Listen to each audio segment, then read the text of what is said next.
Audrey Hepburn didn't start life in luxury. Long before the gowns, the cameras, and the iconic roles, she lived through war, literally. As a child in occupied Europe during World War II, Audrey faced hunger, scarcity, and the kind of hardship most people will never know. While other children found comfort in normalcy, she learned survival and resilience in the darkest of times. Those early years weren't footnotes, they were the foundation of a woman who would later stand for grace under pressure.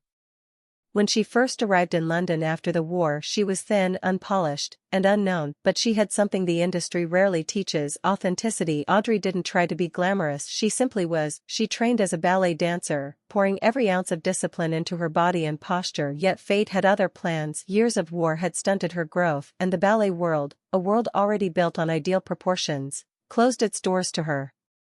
Instead of collapsing under rejection, she shifted.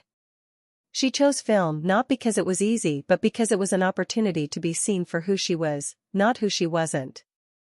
Her first big break came not with a starlet role but with Roman Holiday, a character so human, so vulnerable, and so sincere that audiences didn't just watch her, they fell in love with her. Audrey's charm wasn't built on perfection, it was built on relatability. She laughed like someone you could meet on the street, she stumbled like someone you knew, and in a world saturated with artificial glamour, she brought something real. But there was a deeper story most people miss. After fame came fans and photographers, sheer adoration everywhere she went. But Audrey used that platform not for luxury but for purpose. Years later, she didn't just act. She became a humanitarian, working with UNICEF in places most celebrities wouldn't step foot in. For her, the world wasn't a stage, it was a responsibility.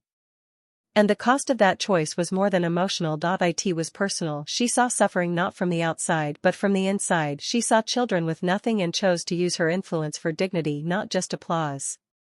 Audrey Hepburn never needed a spotlight, she earned it with vulnerability, discipline, and compassion. That combination, raw talent meets real humanity, is a rarity in Hollywood then and now. That's why her legacy never faded. She didn't just define elegance, she redefined what it means to be impactful. Audrey's story isn't about being perfect, it's about being sincere, standing tall after hardship and using fame as a force for good. And that leaves a question not often asked. How many stars shine bright but never choose to give back? Audrey Hepburn did both, and that's why her legacy still resonates decades after her last role.